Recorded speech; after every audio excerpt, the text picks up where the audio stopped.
Agora vai sim aprovar. Agora acho que vai, gente. Tá adicionando Maili. Agora foi? Ah!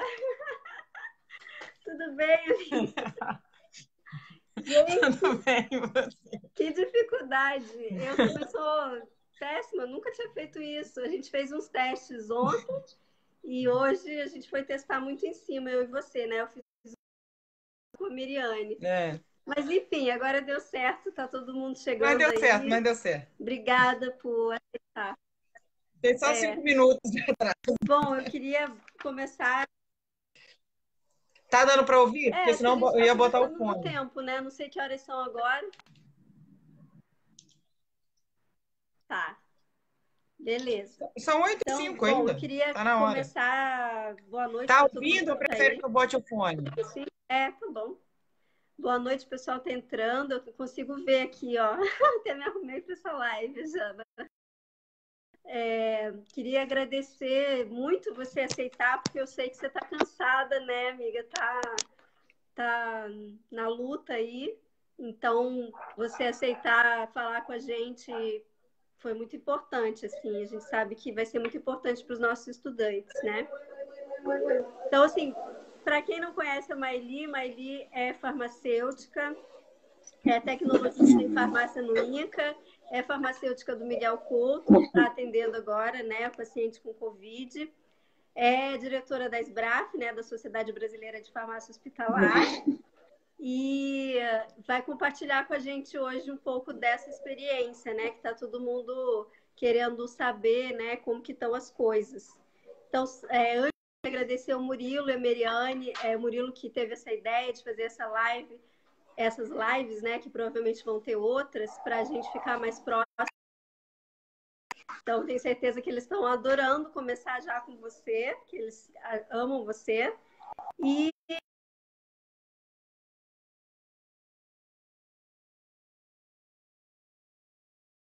estava lá tentando me ajudar agora também. E os estudantes que Obrigada. estão aí entrando e que vão prestigiar aqui essa conversa, né? Começar assim pedindo para você falar um pouco da sua rotina no Miguel Couto. A gente sabe que deve ter sido afetada pela pandemia, então se puder falar um pouquinho como que era agora, né, para a gente começar essa conversa.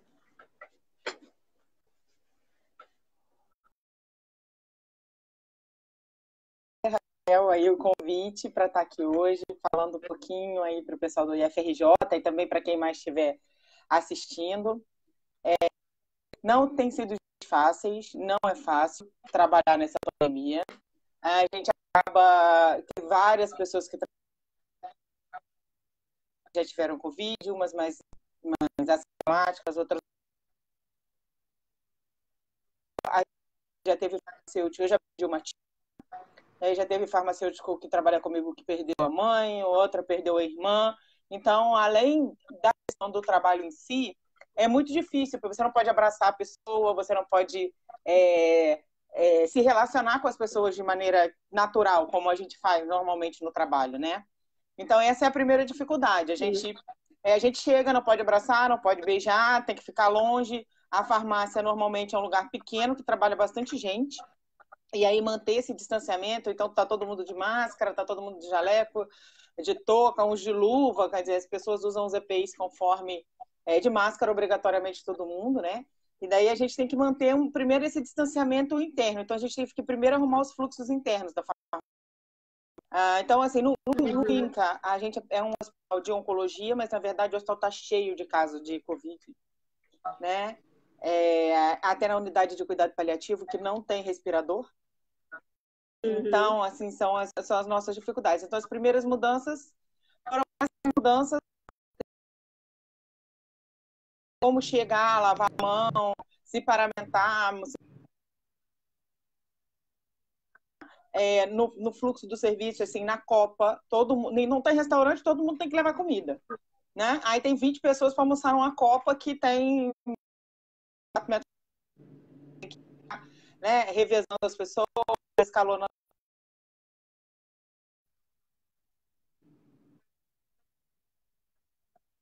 dentro daquele ambiente. Então, assim, essas mudanças de fluxo, a área de atendimento.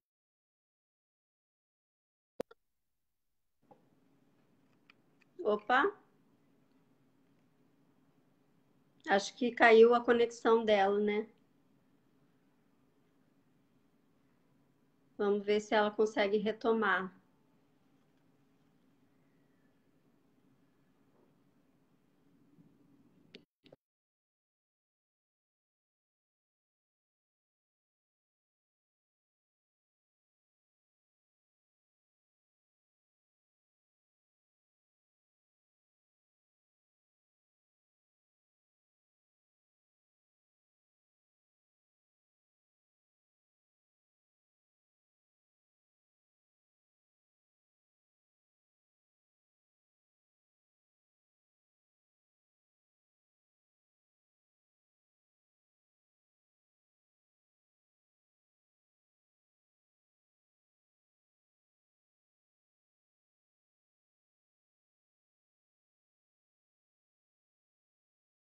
Que eu pergunte para ela. Aqui, ela está voltando. Vá. Voltou? Voltou. Voltou, Aí, porque caiu, ficou tudo preto aqui. Deve ser a internet.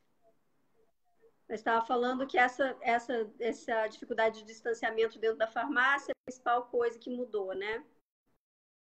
Isso foi a primeira mudança, assim, nossa, de comportamento. Depois,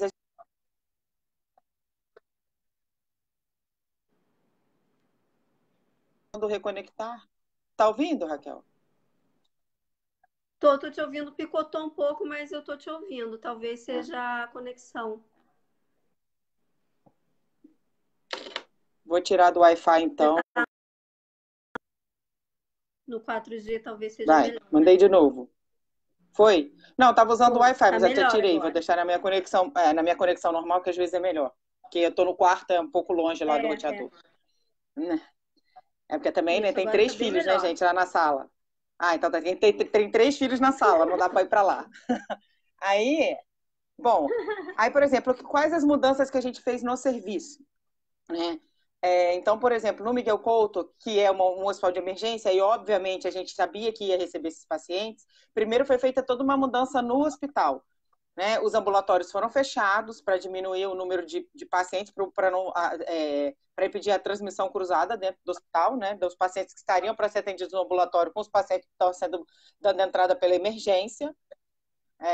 Então, os ambulatórios foram fechados, as cirurgias eletivas foram suspensas, né? E aí o hospital já ficou mais vazio. Mas ficar mais vazio também não vai dar para lotar com os pacientes da Covid, porque tem que dar o distanciamento maior entre os leitos. Né? Então, foram separados andares dos hospitais, porque, por exemplo, a maternidade continua funcionando. Né? A emergência também, para politrauma, para ortopedia. Né? Então, a gente tem essa dificuldade, porque a gente não era referência no atendimento da Covid. Agora, claro que com a sobrecarga a gente acaba recebendo um monte de paciente, né? E a gente tem as nossas outras atividades funcionando, assim como no INCA a gente também tem. Então, eu vou começar falando do Miguel. No Miguel, o que a gente fez? A gente fechou a porta de acesso, onde os enfermeiros, os médicos, né, tinham um balcão, onde eles entravam, já era dentro da farmácia, tinha um balcão em L, assim, e a gente atendia eles ali. Então, quando eles vinham buscar algum medicamento, vinham buscar alguma coisa, isso a gente fechou. Hoje em dia, só entra na farmácia o funcionário da farmácia. A porta da farmácia fica trancada. Ninguém pode entrar dentro da farmácia. Por quê? Porque a farmácia é um ambiente pequeno, não tem janela em todos os setores da farmácia, até tem janela na sala do farmacêutico e na sala da chefia, mas na área de dispensação, na área interna e ar-condicionado central, na copa, no quarto, não tem janela. No banheiro, né? Então, esse é um problema dos hospitais brasileiros, né? Não tem janela. Então, a gente não tem como aumentar a circulação de ar dentro da farmácia. Por isso, a transmissão acaba acontecendo. Né? Porque o vírus fica, por mais que a gente limpe, por mais que a gente faça, é um ambiente fechado. Né? Então, a gente proibiu a entrada de qualquer pessoa estranha à farmácia. E a gente atende, então, no que era o balcão de atendimento da farmácia ambulatorial, como o ambulatório está fechado, né? A gente atende todo mundo nesse balcão. Outros fluxos de atendimento que a gente teve que mudar, que aí a gente começa a pensar assim, a gente aceita devolução, por exemplo, a gente manda um medicamento para andar, o paciente tem alta, ou vai a óbito, ou é transferido, aquele medicamento volta para a farmácia. E daí a gente pensa nesse fluxo de devolução, né? Então, num primeiro momento, a gente vai combinando com a enfermagem de a gente não devolver. Se ela disser, por exemplo, o paciente foi transferido e eu tenho ceftriaxona aqui. Aí ela diz pra gente, para o outro paciente assim, você não manda porque eu vou usar esse. Então, a gente vai tendo um fluxo para tentar diminuir. Mas é tentar diminuir. A gente não consegue acabar com a devolução.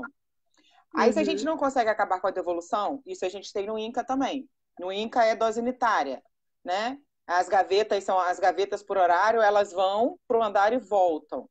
A gente já tentou fazer em tira, mas não está adiantando. A gente está tentando mudar os procedimentos, mas as coisas voltam para a farmácia. Aí você tem que ter uma rotina de limpeza daquilo que voltou. Quem vai receber, como vai lavar, como vai botar de novo dentro dos bins para dispensar para os outros pacientes. Então, a gente acaba tendo um retrabalho muito grande, porque coisas que eram naturais, o medicamento foi devolvido, pega o medicamento e bota no bin de novo. Agora não. Agora já Agora não você é tem mais que tão simples. tem que ser outra pessoa, tem que lavar a gaveta, tem que lavar o medicamento, tem que fazer todo um processo de desinfecção antes daquilo voltar, né? Então, a gente está tendo muitas essa preocupação de evitar a transmissão, né? Dentro da farmácia e a partir da farmácia. A gente não mandar o medicamento contaminado lá para o andar, né? Mas as nossas maiores e reais dificuldades são em relação à assistência mesmo, à clínica, né? Então, as nossas atuações clínicas que eram feitas de acompanhamento de paciente, de atenção farmacêutica, né? Do farmacêutico que estava no andar, isso a gente voltou tudo para dentro da farmácia. Né? Não estava podendo ter contato com o paciente. A gente, para poder diminuir o contato. Para poder diminuir o contato, para poder diminuir o tempo de permanência do paciente dentro do ambiente hospitalar. Que a gente é para ele um risco. Se a gente pensar, por exemplo, no INCA, os pacientes são imunossuprimidos. Todos eles estão no grupo de risco. Né? Então, o paciente está indo lá fazer quimioterapia. Então, a gente já não dá mais aquele acompanhamento da quimioterapia oral. Tem alguma dúvida? Então, é a primeira vez? Então, entrega. A gente já não está fazendo os processos de acompanhamento. Nem nos andares, porque reduziu o número de pessoas nos andares. Né? Para que a gente evite transmitir e trazer para dentro da farmácia. Bom, aí vamos para outra parte. Então, assim, essa atuação clínica, ela está reduzida. Mas a gente está tendo um problema seríssimo. Primeiro, essa coisa do uso off-label, que cada um quer usar cloroquina, o outro não quer usar cloroquina, vai usar o ivermectina, o outro não quer usar. Então, assim, tem que estabelecer protocolo.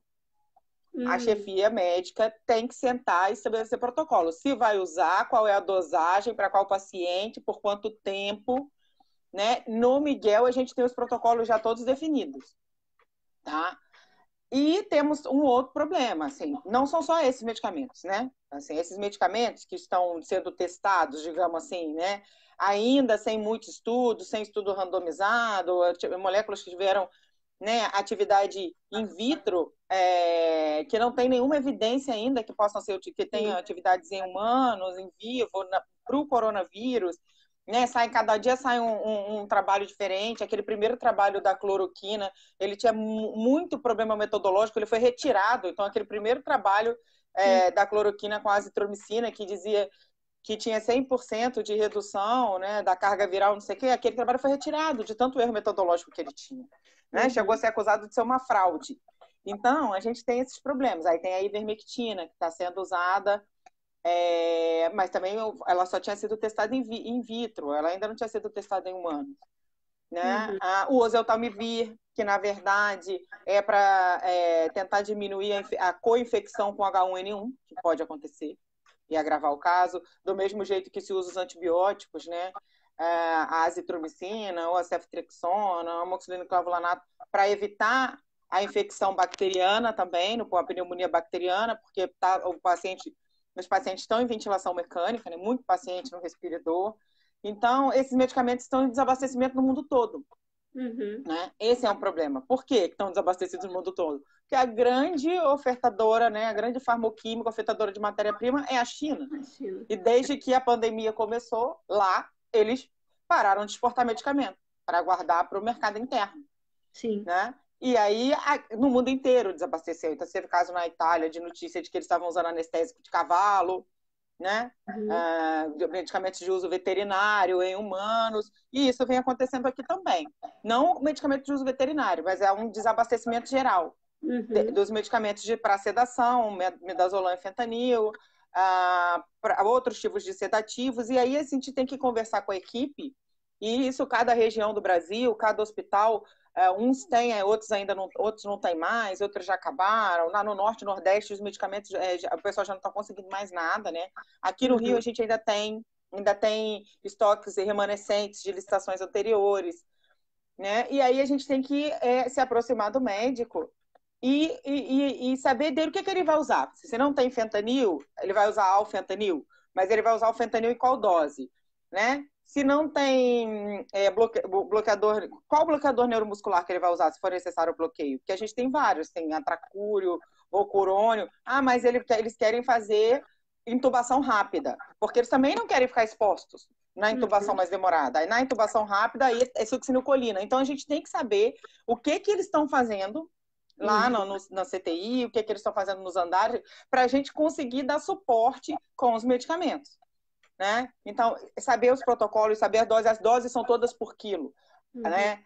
Os medicamentos que, além desses, né, que são os de sedação, e os bloqueadores neuromusculares, são para quem está na ventilação, então ele vai falar, olha, se não tem fentanil e midazolam, vou usar fentanil. Não, vou usar propofol com ketamina, né? E aí a gente vai ter que saber o que está sendo usado. Não, vou usar remifentanil, vou usar...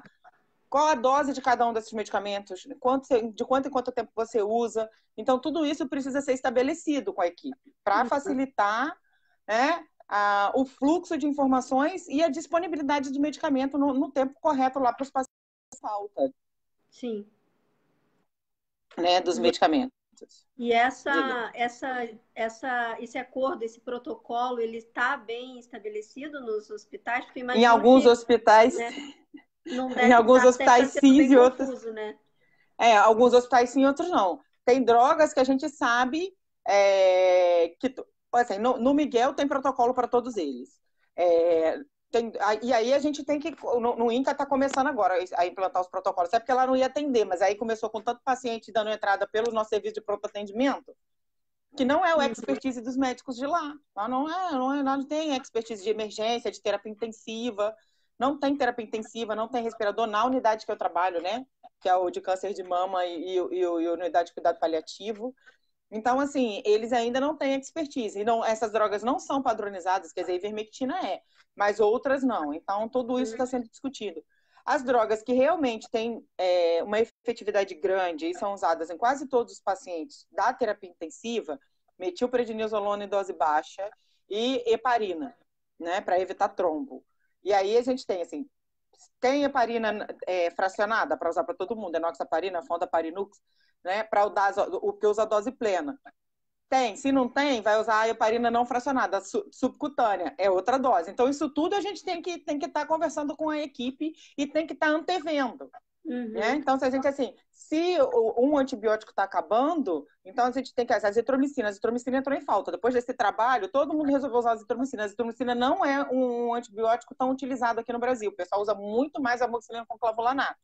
Nos Estados Unidos, corretamente, eles poupam o beta-lactâmico, então eles não usam a amoxicilina com clavulanato e usam a azitromicina de primeira escolha. Por isso que o estudo foi feito com a azitromicina. Aqui, 90% não usa azitromicina. Usa amoxicilina com clavulanato. Aí saiu o estudo lá, todo mundo quer prescrever azitromicina, mas aí não tem azitromicina. Né? Não tem, porque não usava nesse volume. Né? Aí estão usando amoxicilina com clavulanato. Aí, não, então vão usar a ceftriaxona, que é realmente o de indicação para pulmão. E muitas vezes aí tem a questão do familiar. O familiar não entende também, aí quer que use uma coisa, quer que use antibiótico o tempo todo. Aí a gente fala assim, o antibiótico não é para matar o vírus. O antibiótico é para impedir a pneumonia bacteriana associada à infecção pelo coronavírus. Sim, e eu imagino que vocês devem estar enfrentando agora uma dificuldade adicional, que é por conta do tanto de informações que as pessoas estão tendo acesso, né? Informações, está todo mundo tentando entender como é que estão as pesquisas e quais são os medicamentos que têm efeito, e ninguém está muito preparado para entender, ninguém sabe muito bem como que é a característica inerente da pesquisa, que é demorada, é complexa, né? Então fica todo É mundo como a muito questão da ansioso, vacina. Tá todo mundo querendo já ansioso. um tratamento, querendo uma vacina, achando que vai sair logo. E, adicionalmente a isso, a gente tem um monte de informações conflitantes, né? E, às vezes, até vindo do governo, estimulando o uso de medicamentos que não têm ainda comprovação científica, que, às vezes, é até prejudicial, como é o caso da cloroquina, né? Então, eu imagino que, Isso. além de tudo, vocês ainda têm que enfrentar as pessoas, os parentes e os próprios pacientes, às vezes, querendo opinar no tratamento, né? No tratamento, é. A gente não está tendo mais esse contato direto. Quem está tendo mais esse contato direto é a enfermagem, né? E aí tem outras coisas. Não pode mais acompanhante no hospital. Aí você tem que ter uma outra rotina para passar informação para a família. Vai ligar uma vez por dia? Vai passar mensagem? Né? Vai passar uma mensagem. O pessoal começou ligando, depois viu que ligar não dá. Porque você liga para falar, imagina, tem que ligar para 100 familiares, porque não pode ter acompanhante de ninguém dentro do hospital. Aí o hospital tem lá 200 pacientes internados, você tem que ligar para 200 pessoas. Claro, porque cada um do seu andar e tal. Só que aí quem recebe a ligação fica fazendo essa pergunta, mas tem cloroquina? Mas ele vai usar não sei o quê? Mas ele vai melhorar? Mas ele vai usar... Aí a pessoa não liga mais, o pessoal manda mensagem. Que aí faz aquele textinho do boletim médico, né? Paciente estabilizado, bem acoplado ao ventilador, ou paciente instável, com quadro grave e tal, e manda o texto. Entendeu? Entendi. Porque, assim, as pessoas ficam ansiosas. Muitas vezes as pessoas também estão, que ela também teve contato, ela mora junto, aí aquele, sei lá, o pai, a mãe está internado, o filho está em casa, né? Com sintoma também. Entendeu? Então, assim, é um mundo novo, né? Assim, eu já estou no SUS há muito tempo, né? Na saúde pública há muito tempo, desde 2002, são 18 anos aí, né? Dedicada ao SUS, mas a gente nunca passou por isso, assim, passei por outras epidemias, pelo H1N1, pelo Zika, pelo chikungunya, né? De casos que agravavam, que davam síndrome de Guillain-Barré, mas não nessa proporção, né? E uma doença ainda que a gente conhece pouco, a H1N1 também a gente conhecia pouco, mas ela tinha uma transmissibilidade menor, né? O coronavírus tem uma transmissibilidade maior, né? Um poder de disseminação impressionante, assim, né? Que disseminou no mundo inteiro. Sim. E aí é muito difícil essa coisa... Dai, pode falar. Imagino que é muito difícil também os profissionais da saúde não se contaminarem, né? A gente sabe que já tem muita gente que está se afastando, né, do trabalho porque está se muita gente contaminando. que já se contaminou, muita gente já veio a óbito, infelizmente. A gente acaba aqui, né? Conhece médico, conhece enfermeiro, perde colega de trabalho, até colegas. Porque quando começou, né? Agora, quando a gente vê as reportagens, está todo mundo, né, com a face shield lá, que eu chamo com a máscara de PET, né? Tá todo mundo com protetor facial de PET, tá todo mundo de máscara, tá todo mundo de avental, mas essa não é a nossa realidade, não era a nossa realidade. E essas coisas, esses itens demoraram a chegar no hospital. Demorou a chegar a autorização de que a gente podia usar máscara. A farmácia nunca trabalhou de máscara, a gente nunca trabalhou de máscara, né? Então, assim, vai todo mundo no hospital usar máscara? A CCH disse, não, a máscara vai botar no paciente. Aí começou a contaminar um monte de gente. Aí, não, agora a gente quer usar máscara também. Então, assim, foi muito difícil esse fluxo. Aí depois, então, então o seu hospital não vai dar máscara, eu vou usar a minha máscara. Aí a CCH falou, não, a sua máscara você não pode usar, você só pode usar a máscara cirúrgica. Aí a máscara cirúrgica entra em falta. Né? Porque agora gasta muito mais máscara do que gastava antes. Um monte de gente que não usava máscara agora usa máscara. Né? Bota máscara no paciente, não botava máscara no paciente. Máscara no paciente, máscara na gente, troca a máscara a cada 3 horas, 4 horas, aí fica aquela... Né? Então, assim, é um ambiente muito hostil para a gente trabalhar, sabe? Muito emocionalmente difícil, né? A gente vê os pacientes morrendo, a gente vê a sobrecarga do sistema não conseguindo dar conta de todo mundo que está na emergência. Às vezes a gente chega na emergência assim, fala assim, caraca, tem um mar de pessoas na emergência. né? Apesar de existir um sistema de regulação, apesar de ter que ser referenciado, muitas vezes a pessoa chega lá na emergência, Sim. né? Vem no carro próprio, vem por conta própria.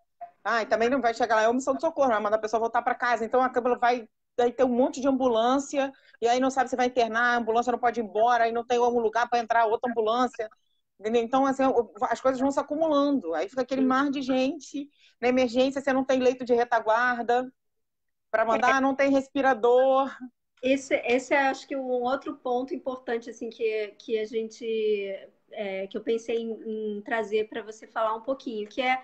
Bom, a gente sabe que o SUS é referência no mundo todo, né, como um sistema de saúde bastante referência e robusto, né, mas ele já enfrentava gargalos e desafios antes do Covid, né. Queria que você falasse um pouquinho para o pessoal qual que são os principais pontos hoje que você considera que são os pontos críticos que se agravaram ou que surgiram, né, com a pandemia, que você já falou um pouco, começou a falar um pouquinho aí, né?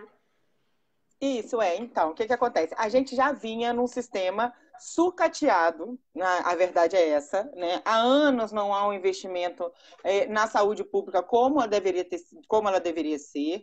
Houve, na cidade do Rio de Janeiro, um grande investimento na atenção básica, porém esse investimento, isso retrocedeu nos últimos 2 anos, né? Com o Crivella.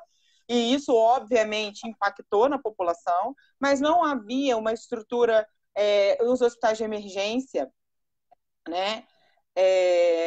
A questão dos hospitais de emergência, assim, eles não estão preparados para a quantidade de pacientes que já tem normalmente, né? A gente já tem a questão, tem sistema de regulação, mas aí são 2 sistemas de regulação. Aí tem o CISREG, que é o sistema de regulação municipal, o Miguel Couto é uma unidade municipal, tem o SER, que é o sistema estadual de regulação, né? Aí, por exemplo, no INCA, aí o município do Rio entra no CISREG, o CISREG joga para o SER, e o SER é que vai botar o leito no INCA. Então, assim, esse sistema de regulação, se ele funcionasse plenamente, né, já não daria conta, porque a ideia da regulação é realmente mandar o paciente por onde o leito está disponível. Só que muitas vezes isso demora, a pessoa fica um tempão lá na regulação e não disponibiliza o leito para ela, porque não tem. Né?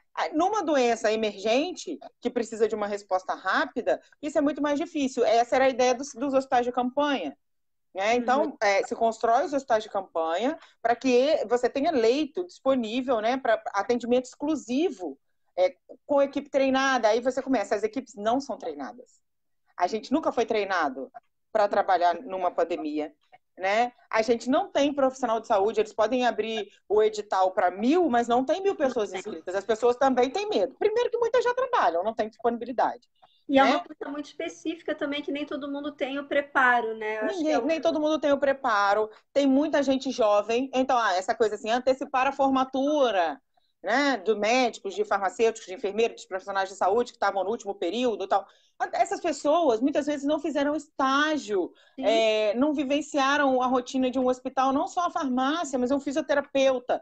Para entrar numa terapia intensiva com um paciente grave desse jeito, ele tem que saber muito de respirador, né? De acoplar, de aumentar a pressão de oxigênio e de CO2 para não deixar o paciente diabético morrer, porque ele entra em acidose metabólica. Teria que compensar com a alcalose respiratória, ele tá com o pulmão, não está trocando. Né? Então, assim, aí tem que ter o fisioterapeuta para fazer esse tipo de... E esses fisioterapeutas que se formaram agora não sabem fazer isso. E mesmo aqueles que como já os farmacêuticos não sabem... Se não estão fazendo, né, tem que reaprender, porque não é uma coisa reaprender fácil. Tudo. Como os farmacêuticos. Aí chegar o farmacêutico lá, novo, ele não sabe quais são os medicamentos, quando é que usa remifentamil, como é que usa o fentanil, como é que usa fentanil, como é que faz o propofol, como é que faz a ketamina, como é que calcula um dripping. Aí um monte de paciente, um monte de informação, um monte de prescrição, entendeu? Então, assim, aí você sobrecarrega mesmo, assim. E muita gente se afastando, muita gente doente, a gente acaba tendo que dobrar o plantão, tem que fazer né, plantões a mais, diaristas que viraram plantonistas, né, porque as atividades dos diaristas foram diminuindo, então diminuídas, né, então tira aquela parte da farmácia clínica, bota todo mundo no plantão. São estratégias, assim, que cada hospital vai tentando se adaptar.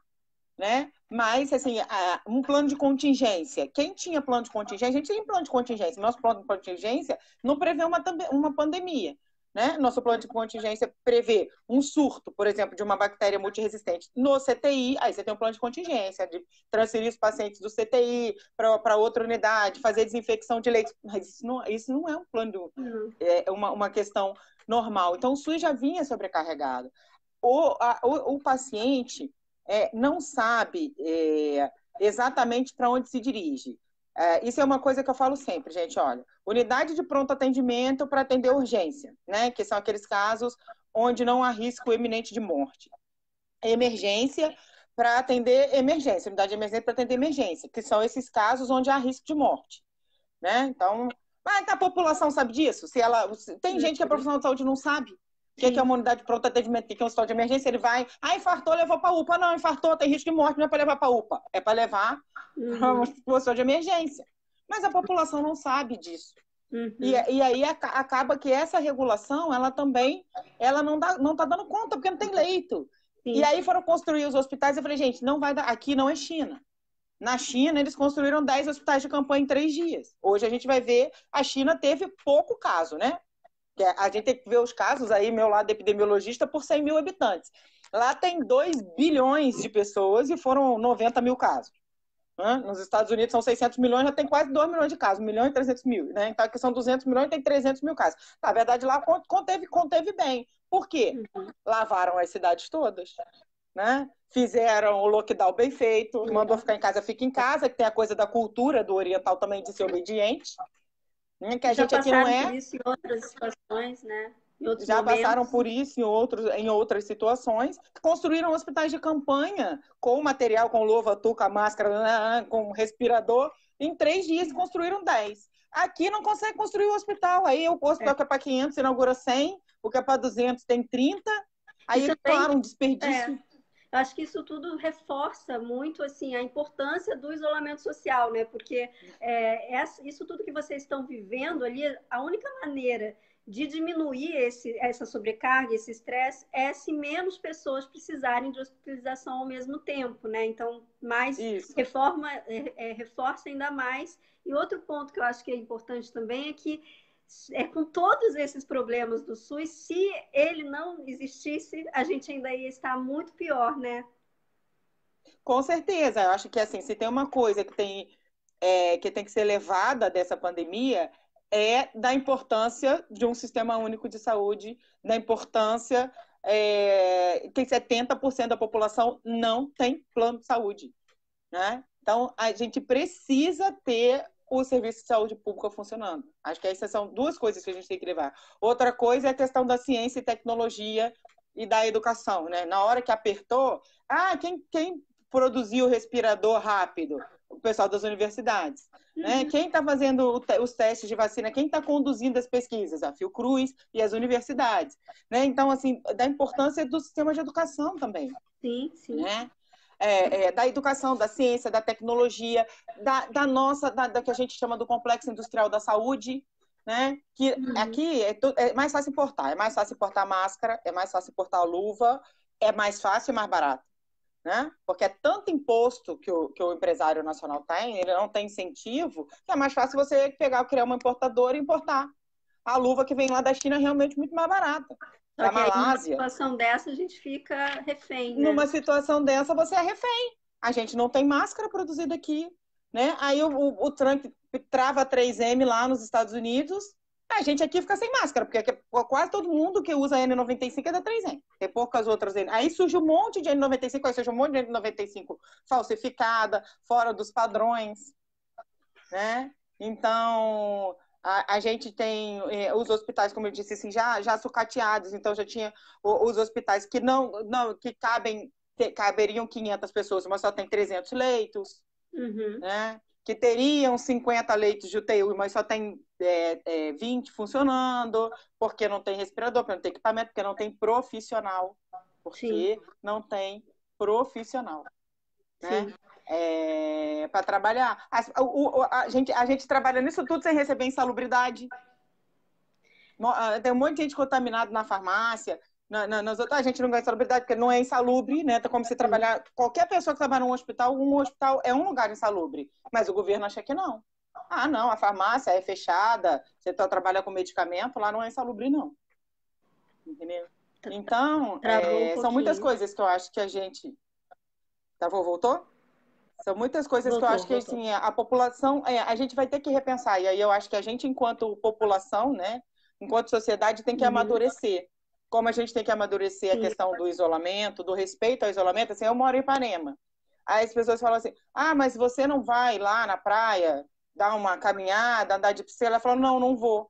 Eu não vou porque eu posso pensar assim, eu vou, porque eu sou profissional de saúde, estou cansada, sair do plantão, preciso desestressar. Aí vou eu, vai o outro que também trabalhou no saúde, vai o outro que está desempregado, porque também está estressado, o outro que faliu, aí pronto, daqui a pouco está lotado.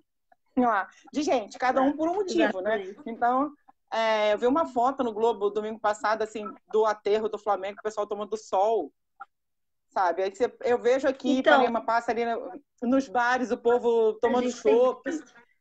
Lá perto do Inca, lá no Grajaú, e eu falo assim, cara, as pessoas não têm muita noção, entendeu? Da gravidade, da gravidade.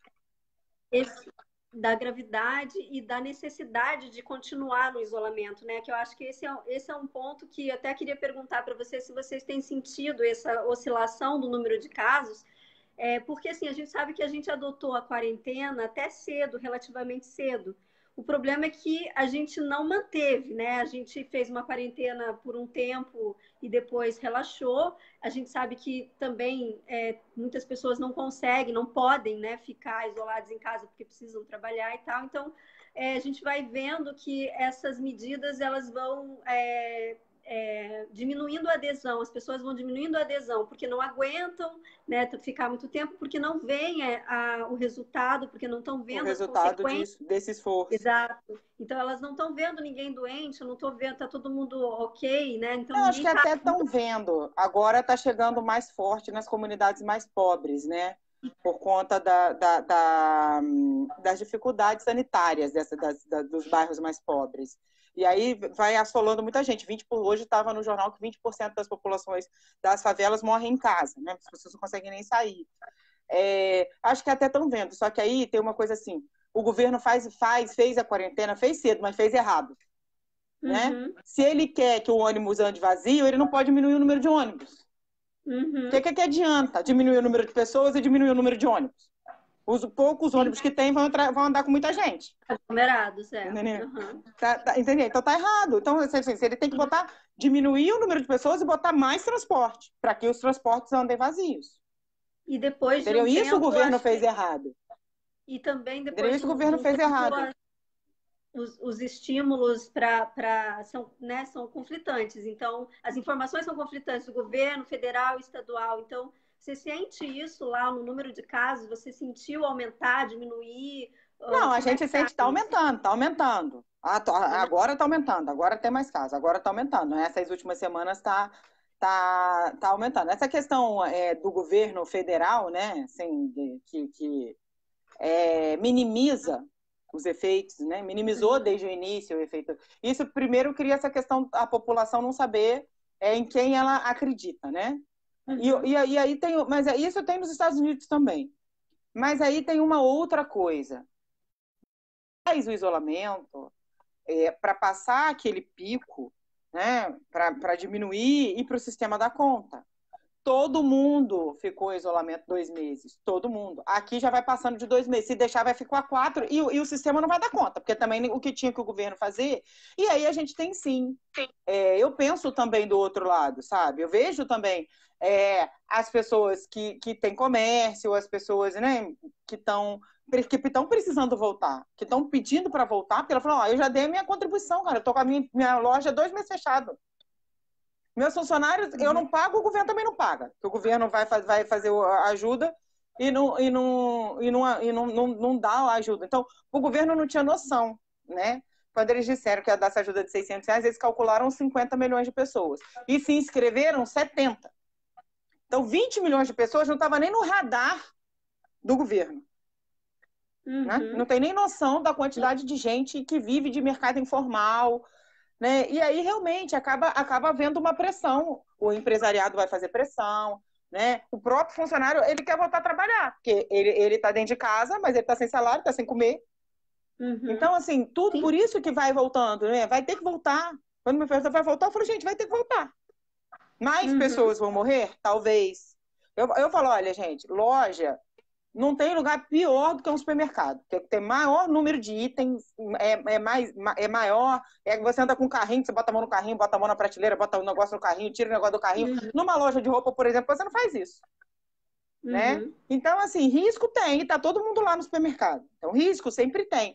As pessoas precisam se conscientizar. Eu vejo um monte de gente andando sem máscara ainda, ou com a máscara no pescoço. Tinha o pessoal aqui de uma loja de material de construção, que eu passei hoje para ir no mercado, o pessoal da loja de material de construção estava almoçando.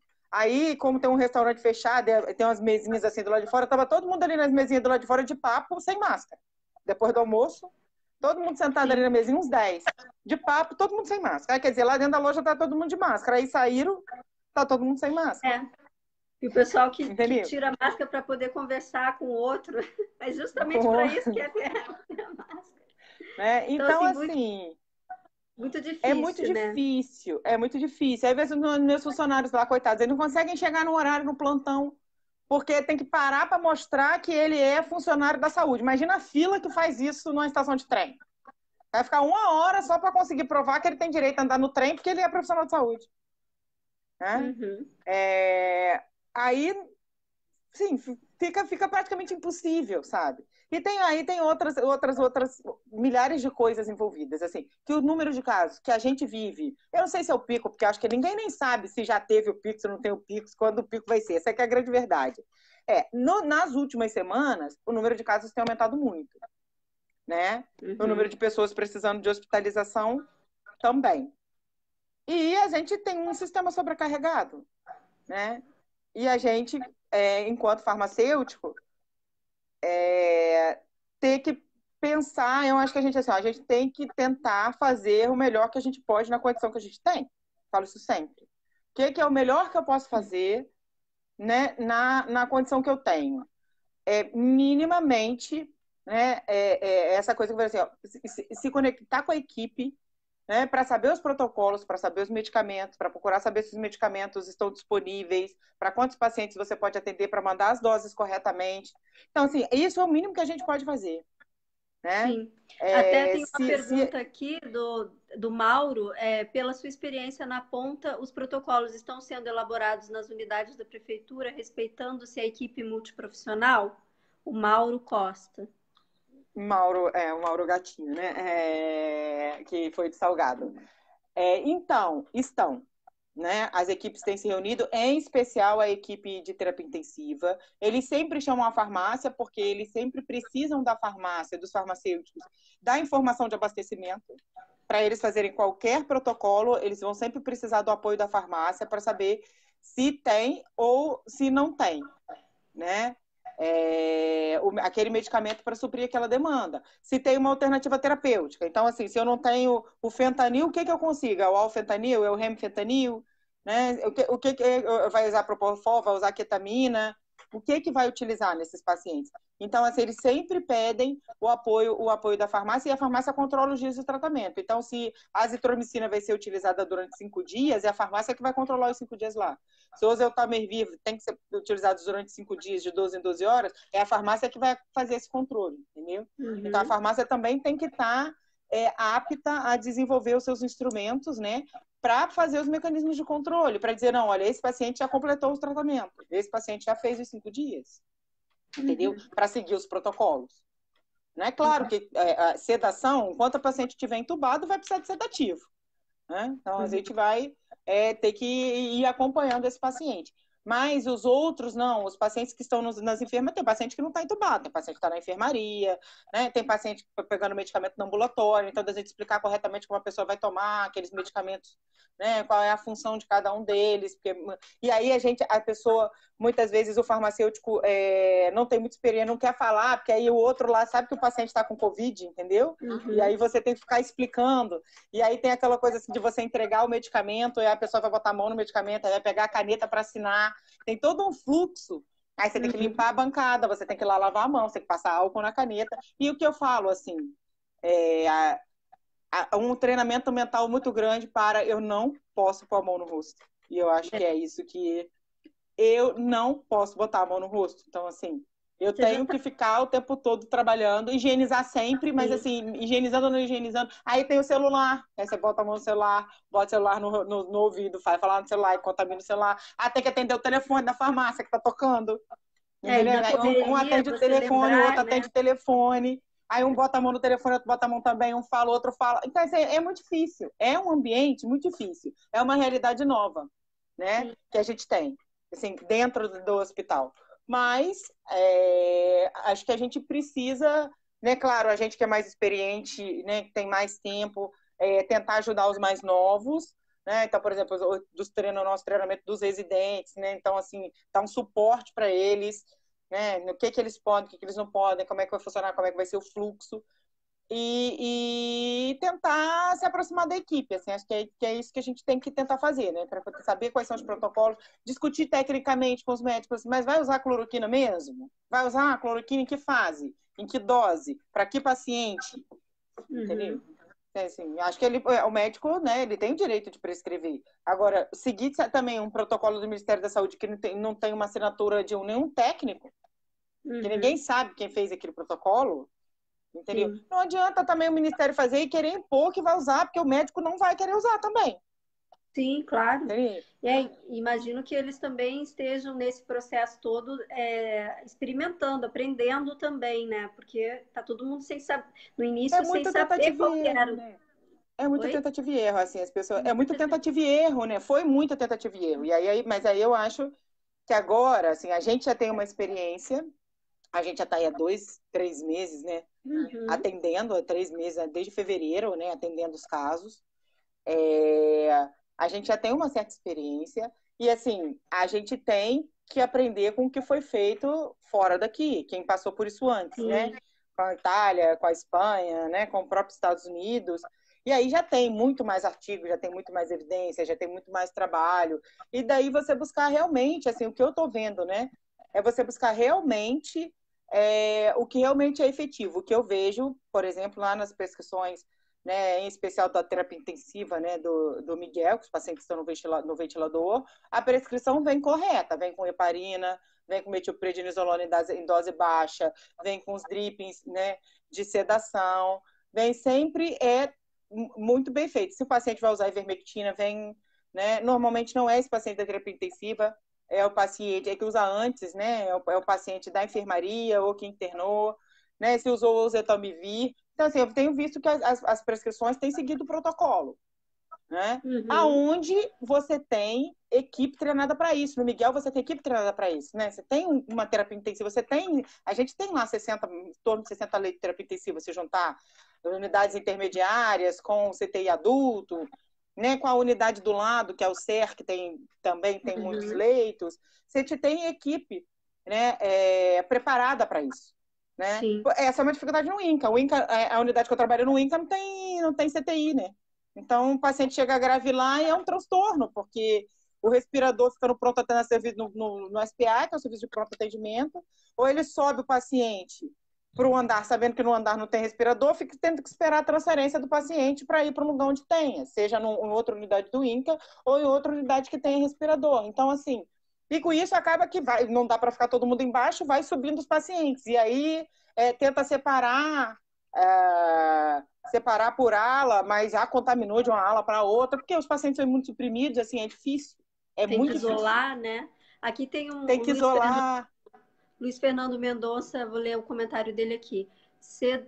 Pseudoanalgesia e bloqueio são os maiores desafios. Farmácia, terapia intensiva. Preocupação vai haver respirador, mas como entubar? Com o caos no suprimento desses produtos específicos, que desafio. Não, é isso que eu falei, né? Então você vai ter que saber. Quer dizer, não, é muito difícil não ter nada. Eu sei que tem lugar que não tem nada, mas é muito difícil não ter nada. Se você não tem fentanil, se você não tem fentanil, alfentanil, remifentanil, nem propofol, nem ketamina, alguma coisa tem, né? Então é isso que você vai ter que discutir com o médico. O que tem? Para poder trabalhar tem, né? O que vamos fazer? Como a gente vai substituir esses itens? Sim. E aí é o médico experiente que sabe. É um médico que tem lá 10, 15, 20 anos de terapia intensiva, que já trabalhou com vários medicamentos, com vários tipos de doença, que vai sentar com você e vai racionalizar e vai dizer, não, eu consigo, eu vou sedar com o Propofol, entendeu? Não, eu vou usar remifentanil, eu vou usar acetilcolina, não, eu vou usar, não tem rocurônimo, eu vou usar mempancurônimo, eu vou usar atracúrio, né? E aí é esse médico que é experiente, que já trabalhou com várias drogas, que sabe usar as drogas antigas, porque o que acontece? Todo mundo que é novo usa droga nova. Aí não tem experiência com as drogas mais antigas, né? Esses médicos mais experientes é que tem. Eles é que acabam dando suporte e dizendo, não, vamos... E aí tem que ter protocolo, gente, porque as doses são por quilo e a gente tem que saber que dose que é. Porque senão, coitado do médico também, nessa confusão, faz uma prescrição equivocada, a gente tem que analisar essa prescrição lá. A gente tem que travar isso lá, dizer, se está com o quilo certo, se está na dose correta, né? Se está a infusão pelo tempo correto. Então, tudo isso a gente vai ter que analisar. Fácil não é. No meio dessa maluquice, né? A gente analisar esse monte de prescrição de uma coisa que a gente não tinha muito no nosso padrão. Tem o Daniel aqui perguntando, por conta da inauguração dos hospitais de campanha, os hospitais de emergência estão sendo desabastecidos de medicamentos para alimentar os hospitais de campanha? Ó, eu trabalho no Miguel Couto e no INCA. Eu não soube de medicamento saído nem de um nem de outro, tá? Não soube. Eu sei que falam isso, mas eu não soube disso. Agora, troca de medicamento entre as... Vamos dizer a vocês, isso é uma realidade. Troca de medicamento entre as unidades, né? Isso é uma rotina nossa, né? Uma unidade tem, a outra não tem, a gente troca, a gente pega emprestado, né? A gente tenta se ajudar, né? E isso é uma rotina dentro do serviço de farmácia. Já acontecia antes, né? Já acontecia antes, acontecia de ter um medicamento em falta na rede federal, porque é um processo de compra única que deu problema lá e ele não está em falta no município. Né? Como já aconteceu o contrário, o município não pagou um fornecedor aqui, ficou sem o medicamento, mas lá na rede federal tinha. E a gente sempre se ajudou. Quem trabalha nessa parte de suprimentos sabe, eu já trabalhei muito tempo, sabe que a gente sempre se ajudou. Agora, quando existe um desabastecimento mundial de um item, né, tem que buscar outra alternativa. Sim. Tem que buscar o médico tem que buscar outra alternativa. A própria indústria vem se mobilizando, né? As indústrias que produzem esses medicamentos vêm se mobilizando, mas aí entram em outras questões. Esses medicamentos são medicamentos controlados, tem que ter licença de importação pela Anvisa, a cota é anual, se você pede aumento de cota, a Anvisa tem que avaliar, aí tem um processo burocrático por trás, aí não adianta também ele tentar matéria-prima que a China já parou de mandar. Aí tem que buscar outro fornecedor de matéria-prima para ele buscar outro fornecedor de matéria-prima, tem que cadastrar esse fornecedor na Anvisa. As coisas não são assim, né? Não são assim. Agora, se a gente tivesse a farmoquímica aqui, era tudo muito mais fácil. Isso é outro problema, né? Esse é outro problema. Estamos vivendo a consequência do não investimento na farmoquímica nacional. Sim. Tem a Paulinha, Paulinha Paula está perguntando, olá, sobre essa questão de fazer o melhor que pode com o que se tem, como está sendo flexibilizado o uso do oseltamivir no seu ambiente de trabalho em caso de desabastecimento da apresentação de 75 miligramas? Então, na minha unidade, estou apenas com a apresentação de 30. Como posso otimizar a administração da cápsula de 30 em adulto? Já vi diluição da cápsula em 75 miligramas, mas administração em crianças mas e quando eu tenho só a dose infantil e meus pacientes são adultos, preciso de ajuda. Paulinha. Então, o que acontece? Essas situações são difíceis, né? Até meu último plantão não tinha desabastecimento do oseltamivir 75. Existe um controle na distribuição, só está saindo para paciente internado. É ruim, né? Porque a gente sabe que alguns pacientes que não estão sendo internados deveriam tomar também. Quer dizer, não existe desabastecimento, mas não existia um desabastecimento total, existia disponibilidade para o paciente internado. Essa questão, aí a Raquel, professora de farmacotécnica, pode aí até me ajudar mais. Você tem que fazer uma dose mais alta e o comprimido de dose mais baixa. Né? Claro que, ao contrário, é muito mais fácil. É muito mais fácil você pegar o de 75, diluir e fazer a dose de 30. Quando a gente tem a dose... a gente tentava o de 30 com o de 45, né? Porque o de 30 com o de 45 dá 75. Sim. Tentava ter os dois. Agora, se você só tem o de 30, se você não tem área de farmacotécnica, né, não vai ter como fazer, porque é cápsula. Não, se fosse comprimido, partia um no meio, mas não é. É cápsula, não vai ter como fazer. Aí vai ter que discutir com o médico, dependendo do peso do paciente, se ele vai fazer 60, se ele vai fazer 90. Sim, é. Não Não tem tem muito, como. não Nesse tem como caso, não fugir. tem como. É. Entendeu? Se você não tem o de 45, você só tem o de 30, a dose é 75, que são 100, e aí vai aquilo, a dose é 75, na verdade, a dose são 150 miligramas dia, dividido em 2 tomadas. Comprimido de 30 faz 150 miligramas. Vai fazer uma dose maior de manhã e uma dose menor de tarde. Uhum. Entendeu? Mas a dose diária total vai ser a mesma. Uhum. Certo? Sim. Porque com Dá os comprimidos só... de 30, você faz os 150, que você vai usar 5 comprimidos. E aí vai discutir lá. Vai fazer a dose maior na primeira tomada, vai fazer uma dose menor na segunda, você vai manter a dose diária total. Sim.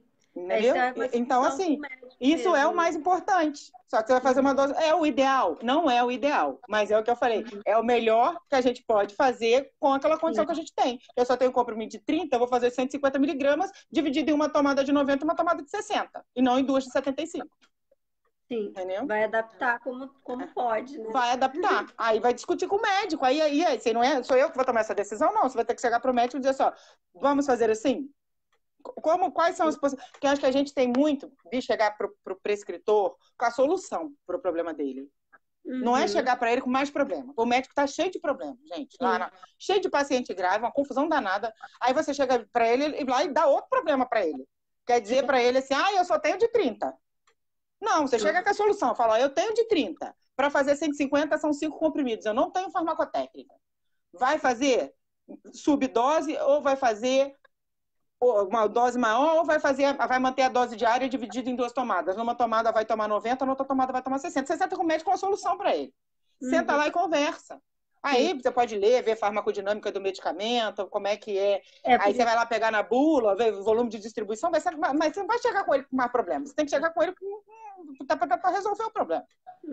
Por isso que é muito importante, né, que o farmacêutico esteja em contato com o médico, próximo do médico, né, e chegando para ele já com as coisas já pensadas, né? Porque se ele fala também, não tem, o que eu faço? Se você não tem... o que eu faço? Né? Então, assim, semana passada eu estava atendendo no ambulatório, estava no INCA.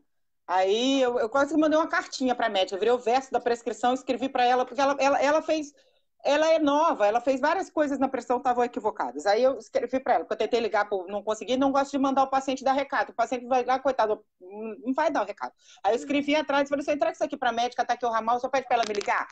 Aí o paciente voltou lá, depois ela me ligou. Eram coisas simples, porque ela estava corrigindo a prescrição. Né? Nossa claritromicina é de liberação prolongada, então ela queria fazer 1 grama, mas não pode ser 2 de 500. Vai ter que tomar 1 grama de uma vez só. Porque o comprimido é de liberação prolongada para uso em 24 horas. Então era só uma adaptação. A outra questão era, ela estava mandando o paciente continuar o tratamento. O paciente já tinha feito, acho que 5 dias de amoxicilina com clavulanato, e ela queria que ele fizesse mais 5 dias. Só que não tem amoxicilina com clavulanato. E a paciente disse que não tinha dinheiro para comprar. Aí ela me ligou, mas Eli, não tem. O que a gente faz? Ele tem amoxicilina pura. Tem amoxicilina pura, que trata o paciente é amoxicilina, não é o clavulanato. O clavulanato é inibidor de beta-lactamase. Mas é muito dá amoxicilina pura para o paciente. Os fazerem essa associação e às vezes desnecessária, não é? Desnecessária, entendeu? Mas assim, já tomou 5 dias, está fazendo efeito, então a amoxicilina está fazendo efeito. Quer fazer mais 5 no tempo? Se não der, o paciente vai parar de tomar. Quer fazer, então faz com a amoxicilina pura. Faz com a amoxicilina pura. Sim. E pressupõe que ele não tem uma bactéria resistente. Até porque você está fazendo aquilo, na verdade, com o paciente que está com uma infecção viral. Você está fazendo mais uma profilaxia para que, claro, ele está com o pulmão debilitado, que ele não tem uma pneumonia bacteriana, né? Então, a gente tem que estar próximo, né, do médico e tem que conhecer os medicamentos, tem que saber o que tem e chegar para ele para dar uma solução. Falar, se ela quer fazer, não tem. Então, assim, tem amoxicilina pura. Ou vai trocar? Vai fazer cefalexina que não é para pulmão? Não é. Então, tem que fazer... Aqui, nossa aluna falando, incrível, a importância de assumirmos o nosso papel ao invés de reclamar da situação ou transferir o problema. A Bárbara. É isso. Obrigada, Bárbara. É isso. É a gente tentar estar ali disponível para resolver a situação. Você tá, a gente eu falo assim, a gente é um profissional de saúde, a gente não é um funcionário administrativo, um entregador de remédio. A gente não é. Para pegar o remédio dentro da farmácia e entregar, não precisa ser farmacêutico. O farmacêutico está ali para fazer as outras coisas, né? Discutir a prescrição, os protocolos, conversar com a equipe, acertar os fluxos, treinar os residentes, né? Dar suporte para os técnicos que estão trabalhando, né? A gente está ali para pensar, né? E para pensar nas soluções e para tentar ajudar. Não é ficar, porque está difícil o plantão, porque está pesado, porque tem menos gente, tem muita gente afastada. Mas não mais, gente. Aí você vai chegar em casa morto, já chega morto. A gente já chega morto, já chega emocionalmente abalado, já chega, não vou dizer que eu não passei momentos emocionalmente abalada, passo, momentos melhores, momentos piores, mas assim, eu saio para ir lá para o plantão para tentar fazer o melhor que eu posso. E já antes da pandemia já era assim, né, Maili? Como que você quer, de repente, compartilhar com a gente uma situação que você acha importante dessa pandemia, uma situação extrema, alguma coisa que você viveu que foi mais marcante nesse momento? Não, eu acho que o que a gente vê de mais marcante da sobrecarga do sistema é você realmente ver a pessoa morrer na porta, né? As pessoas morrendo na porta dos hospitais de emergência não é novidade para ninguém, mas é a quantidade de pessoas precisando de atendimento. Muito maior agora. Né? Muito maior agora. Se não está na minha porta, está lá na UPA esperando, né, para ser transferido. Essa questão, uma questão que é muito difícil, eu acho, desse distanciamento, né, desse distanciamento que a gente tem que ter com os colegas de trabalho, que são pessoas que normalmente você chega, você beija, você abraça, um faz aniversário, né?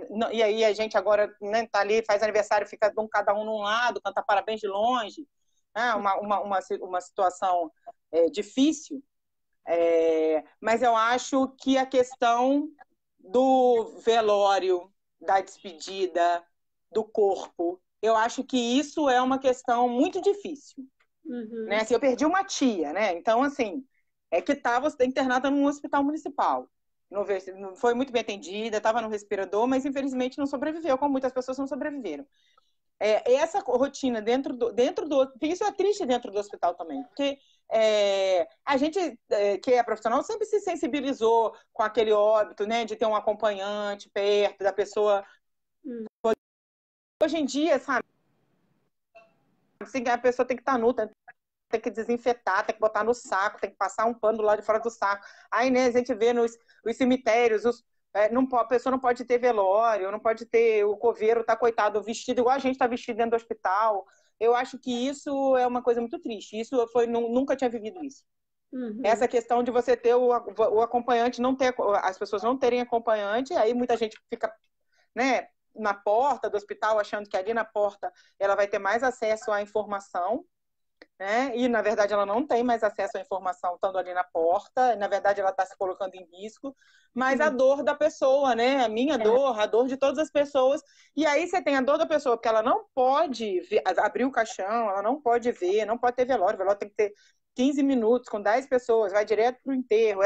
Essa coisa que é triste. E fora essa coisa que é triste, uma coisa que reconforta é você receber um abraço de um amigo, né? E isso não tem. Momento, né? Não pode, nesse momento não pode. Aí você tem uma pessoa, né, que trabalha com você, que perdeu a mãe, ou que perdeu um irmão, ou que perdeu um tio, que perdeu um parente próximo, e você não pode nem dar um abraço nela, nem só falar, tô aqui se você precisar de alguma coisa. Mas isso é difícil. Isso eu acho que, para mim, é o mais difícil. São muitos desafios que a gente nem imaginava muitos que desafios. Tá passando, né?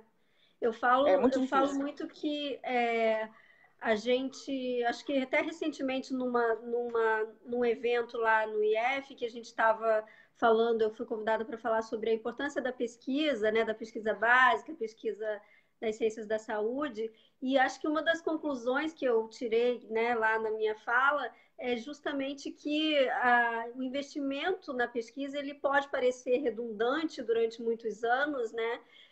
Mas ele é importante porque quando a gente precisa, né? A gente precisa, que é o que a gente está vendo agora. Então a gente não, a gente tem todo o conhecimento e condições de estar passando por essa pandemia de uma maneira muito melhor. O problema é que não basta a gente ter o conhecimento, a gente tem que ter força política, intenção de botar em prática esse conhecimento para poder minimizar os danos de uma situação como essa que a gente está vivendo.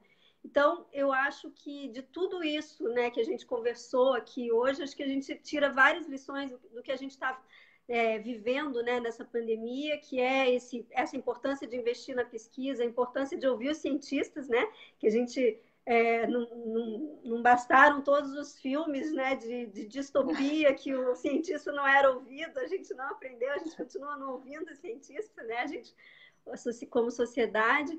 Mas acho que aqui no Brasil, acho que a importância do SUS, né, Maili? Como que você falaria aqui para o pessoal? O que você acha que poderia estar sendo diferente? Como que poderia estar sendo melhor?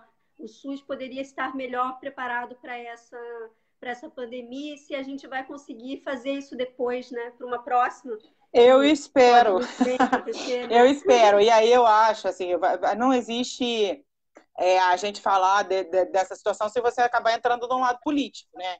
Então, assim, ó, é quando a gente vota, é que a gente decide se a gente vota no cara que é a favor da ciência, que é a favor da saúde, que diz que vai investir no SUS, mas se você vota na pessoa que diz que o SUS não é importante, que pode ser um sistema privado, aí é isso, né? E aí eu espero que a gente, enquanto sociedade,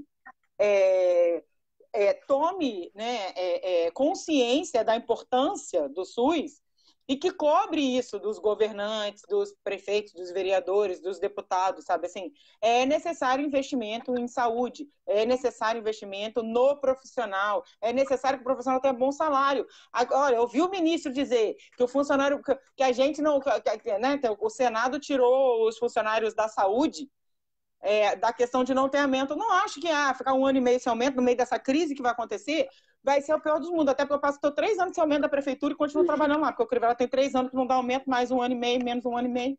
Já, né, com coisa que fosse uma grande novidade, ficar para o funcionário de saúde ficar sem ter aumento. Não é novidade nenhuma. Aqui no estado, no município do Rio, a gente vive sem aumento.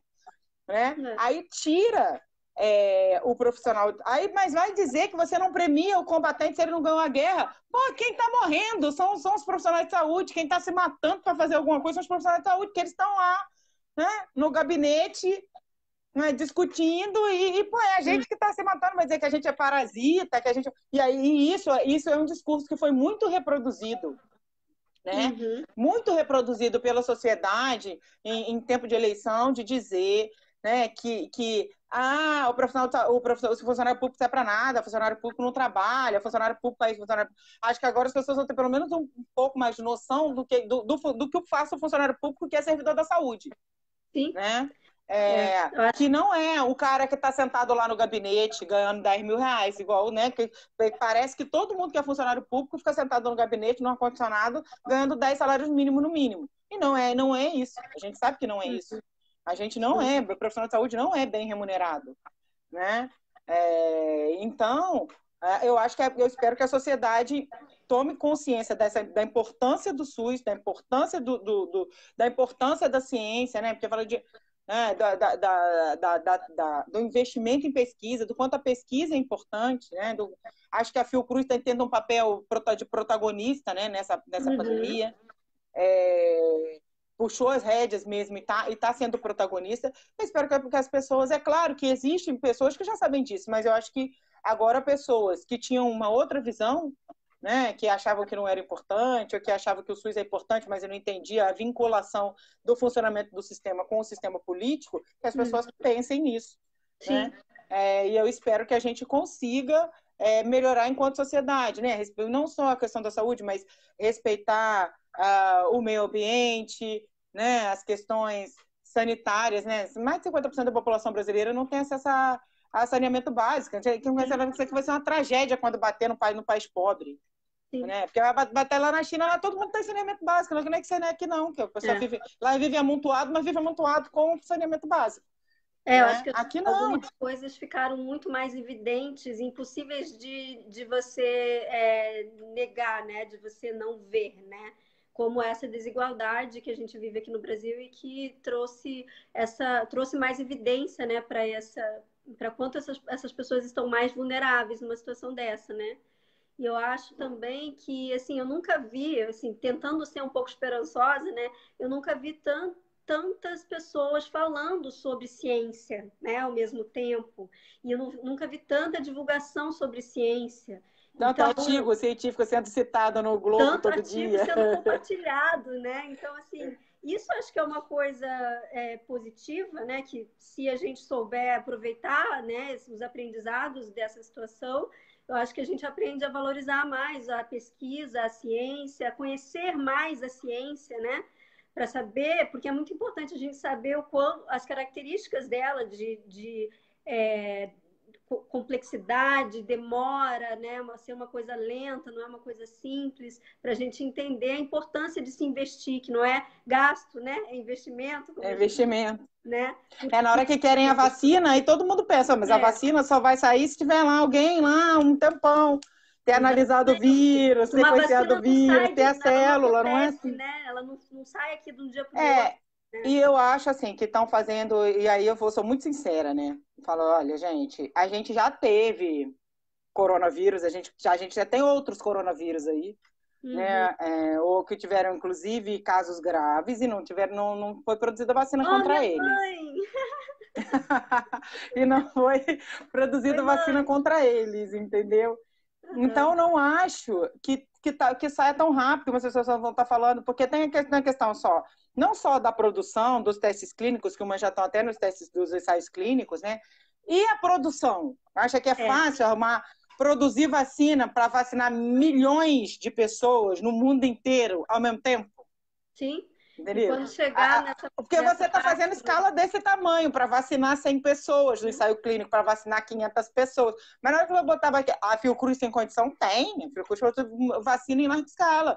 Outros lugares do mundo também tem. Mas a produção em larga escala, ela não é de hoje para amanhã.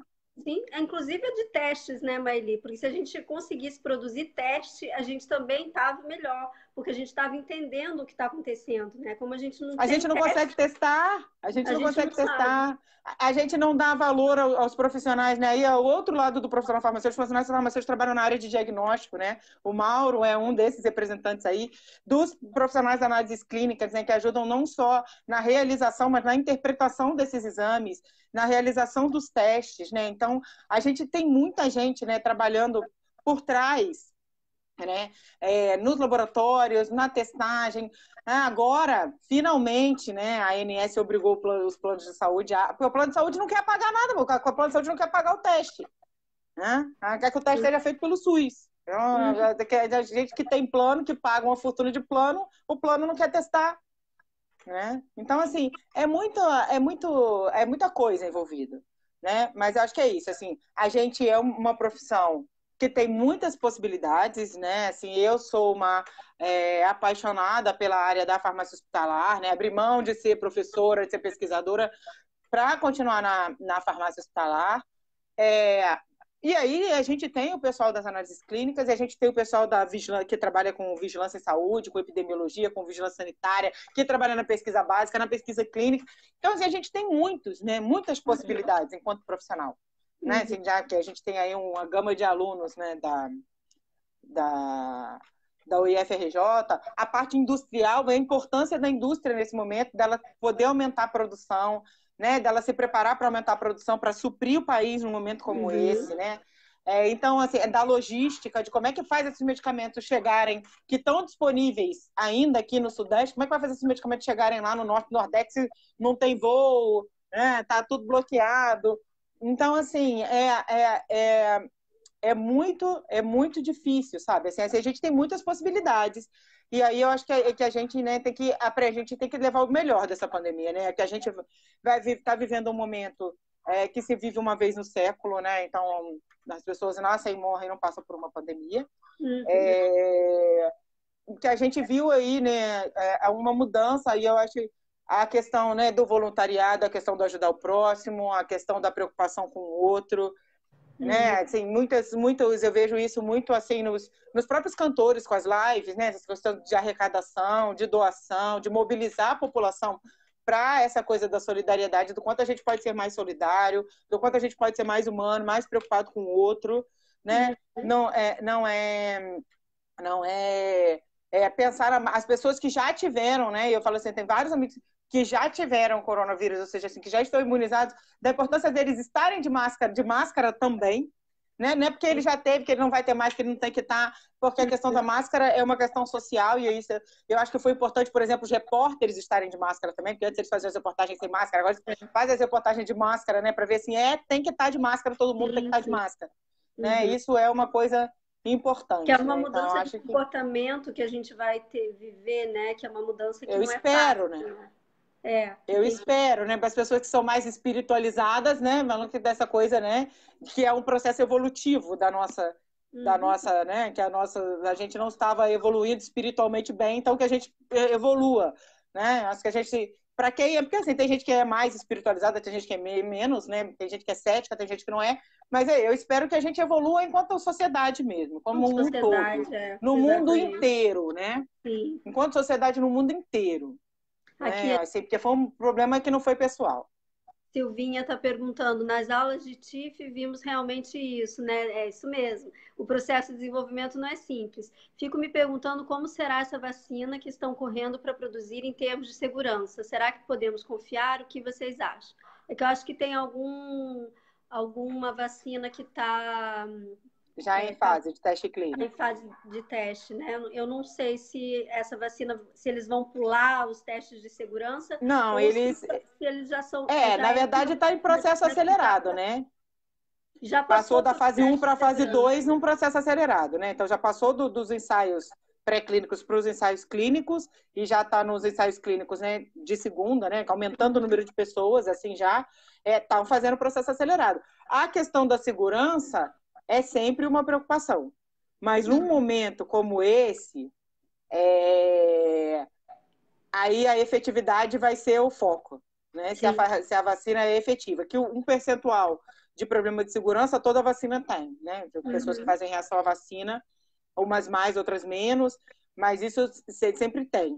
Vacina não é 100% seguro, né? Mas eu acho que neste momento estão focando na efetividade. Se gerar anticorpo e for efetivo, um balanço, a balança aí, o risco e o benefício, né? Entre o benefício, que eu falo que é entre o benefício e o risco, você vai pensar sempre no benefício e acaba pensando menos no risco numa hora dessa. Falhou um pouquinho. Falhou, não ouvi você. E numa hora dessa, você vai pensar mais no benefício do que no risco.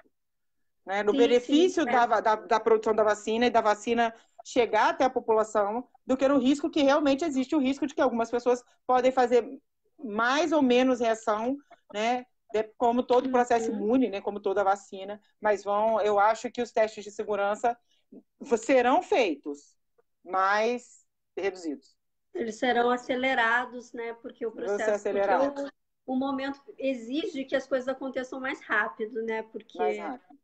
Não vai ser simples, né? Não vai ser uma coisa de pular a etapa, mas de acelerar o processo para poder ter a vacina disponível mais rápido, né?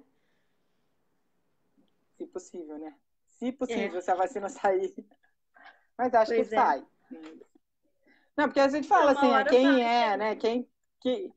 Não, assim, quem trabalhou como eu já, né, era adolescente, depois que comecei a trabalhar logo no programa de AIDS, sabe? Estamos há 30 anos esperando uma vacina. Então, acho que essa coisa assim, vacina, não é porque a gente conseguiu a vacina da H1N1 rápido, em 1 ano e pouco, que a gente vai conseguir a vacina do coronavírus tão rápido e tão efetiva quanto é a da H1N1, entendeu? Sim. Porque o vírus muta, né? Na segunda onda lá na China já são vírus diferentes. Aquele vírus que para mim eu acho que o vírus já mudou, entendeu? Se a gente pensar do que aconteceu na China para o que está acontecendo nos Estados Unidos, do que aconteceu na Europa, para mim esse vírus já sofreu uma mutação, ele já está se disseminando mais rápido por algum motivo, e ele já está fazendo casos mais graves. Na China teve muito pouco óbito, né? E lá tem uma população de idosos grande. Recontaram de 3 mil para 5 mil, de 3 mil para... não morreram 10 mil pessoas, já é uma população de 2 bilhões de habitantes. Tiveram 80, 90 mil casos, né? Então aqui a gente já tem 300 mil casos com 20 e tantas mil mortes. Então, assim, né? É possível que durante esse trajeto do vírus pelo mundo, ele tenha sofrido mutações. Já teria mudado. Aqui a Bárbara está falando, já está sendo fabricada a vacina, né? Mas as duas indústrias investiram na fabricação sob risco, ou seja, ciente que serão descartadas caso não seja aprovada. É isso. Vivi. Oi, Vivi, que saudade. Como faz para testar Vivi tá efetividade sempre. para uma doença com transmissibilidade tão alta? Como garantir que é a efetividade da vacina e não exposição ao vírus? Então, essa é uma questão difícil, né? Assim, essa questão, né, que fala aí da contaminação do rebanho, né, deixa a galera ter, né, só 15% vai ter a forma mais grave, 85%. Pelos artigos atuais, quem já teve contato com o vírus realmente não está existindo caso de reinfecção, né? Parece que causa imunidade. Não se tem certeza disso, porque isso pode ser uma imunidade temporária, tá? Foi pouco tempo ainda, né? Entendeu?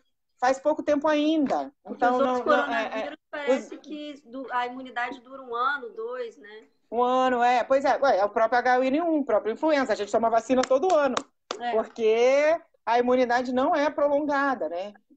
Então, parece, nesse primeiro momento, que essas pessoas, né, que tiveram, não estão se reinfectando, então elas estão ainda com o sistema imune, mas vamos pensar que aquelas primeiras pessoas que tiveram lá na China, lá tiveram em dezembro, tiveram em janeiro, daqui a pouco vai fazer 1 ano que elas tiveram. A gente não sabe por quanto tempo, né, essas pessoas vão estar imunes. Isso aí, a imunologia é uma coisa complicada, a gente não sabe. Né? Na verdade, a gente não sabe. Por enquanto, sim. Esperar que a vacina aconteça, a gente espera, né? Assim, tem essas duas empresas fabricantes, tem várias outras no mundo inteiro, tem vários ensaios com diferentes tipos de vacina.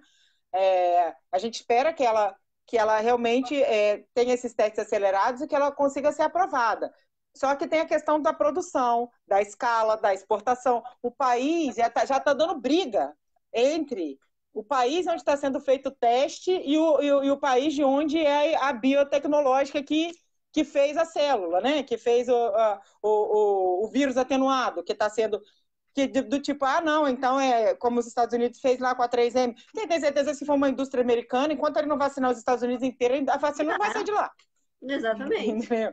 Mais uma vez, né, mostra a importância da gente investir na pesquisa e ser independente, né? E ser independente. E mostra que a gente precisa melhorar como sociedade. E isso é uma coisa que eu espero que os americanos aprendam a melhorar enquanto sociedade, né? Porque eles têm esse egoísmo. Né? Então, eu que vou produzir, eu que tá a 3M minha, só vai fazer máscara para mim. Não adianta a própria 3M dizer, isso é um problema para a América Latina. Nós somos o maior fornecedor de material médico cirúrgico para a América Latina. Não, você não vai falar. Porque aqui é mais importante do que o latino-americano, né? Então, assim, é isso que eu penso que a gente deve melhorar enquanto sociedade, né?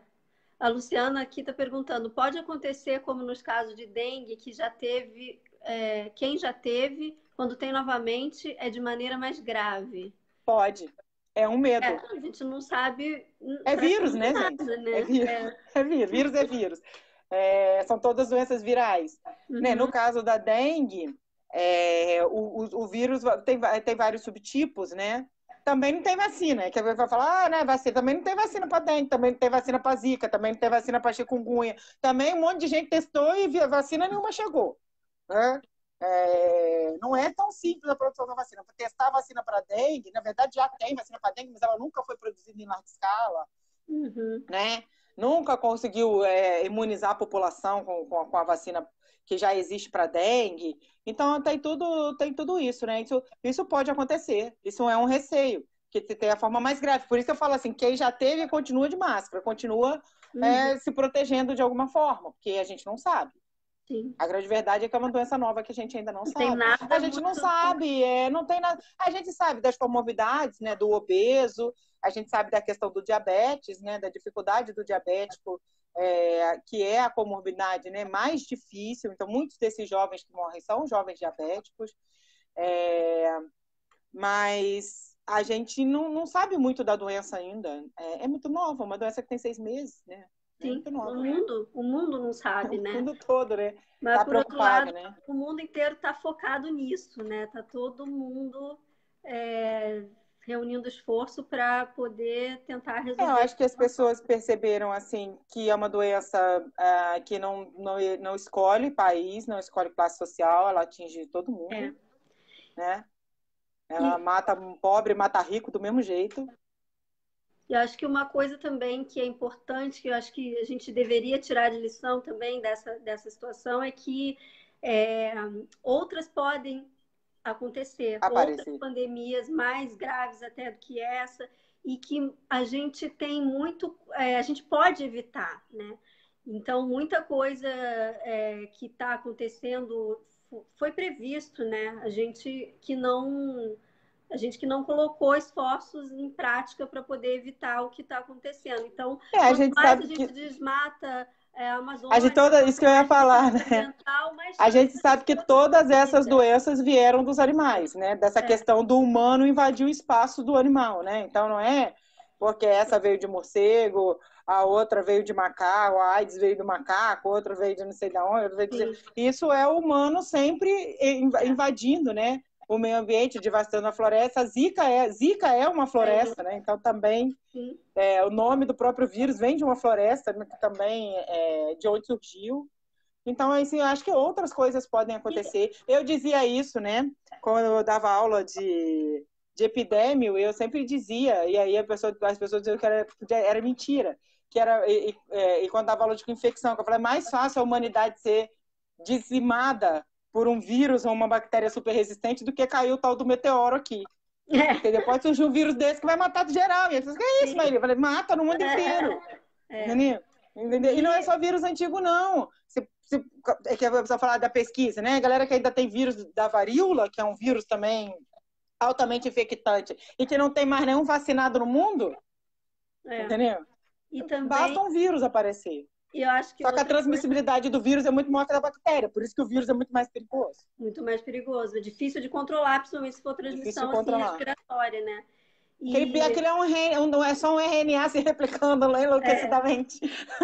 E outra coisa que eu também penso muito nisso é que será que a gente, então, né, agora a gente entendeu, né? Vamos dizer que a gente entendeu que a gente tem que ouvir os cientistas, né? Será que a gente vai ouvir o que eles estão dizendo sobre o aquecimento global ou a gente vai continuar negando? Porque negar isso vai trazer consequências que não vão ser tão imediatas, mas que vão ser transformações muito drásticas na nossa vida, né? Na vida dos nossos filhos e netos, né? E que, infelizmente, é mais difícil, né? Porque você não vê isso acontecer agora, né? Você não vê daqui um mês, daqui 2 meses, daqui um ano. Você vê daqui uma década, 2 décadas, né? Mas que a gente pudesse, então, aprender, né? A ouvir, então, o que eles estão falando sobre isso também, né? Então, e agora tá cheio de gente aí, tem Jonatas aí, né, que é farmacêutico Jonas, eu clínico, que tá percebi na na ponta prática aí falando. clínica que o fator de risco mais prevalente nos pacientes que tratei nas formas mais graves é o cardiovascular. Com certeza, são os E, fatores Luciana, cardiovasculares. com este foco no Covid-19, existe alguma possibilidade de, após pandemia, ter aumento de outras doenças, justamente pelo fato do sistema imunológico estar enfraquecido e não ter toda a É, infraestrutura de prevenção?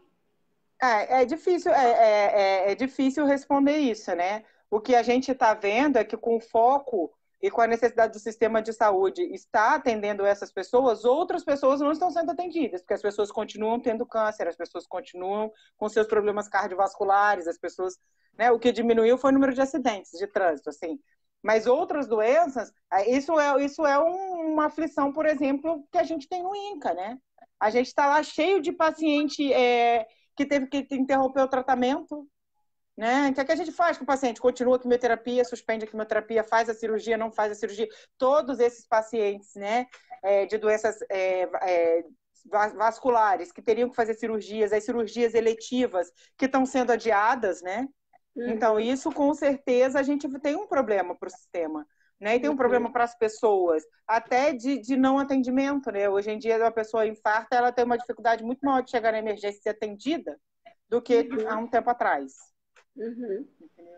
Porque o sistema está sobrecarregado. Agora, essa questão de ter aumento de outras doenças, especificamente por conta da pandemia, eu não sei responder. Não dá para ninguém sabe, né? Né? A gente não sabe ainda o que vai acontecer.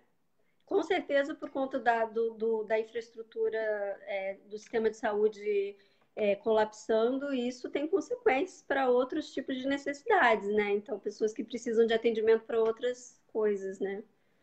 Isso. É, muito bom.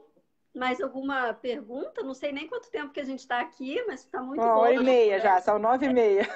É, você quer finalizar com alguma mensagem, alguma coisa que você acha que a gente ainda não falou? Acho que falamos bastante coisa, né? Não, acho que a gente falou bastante. Na verdade, queria agradecer aí todo mundo que assistiu, todo mundo que entrou aqui. Eu falo que você me convenceu, Raquel, porque eu estava fugindo das lives.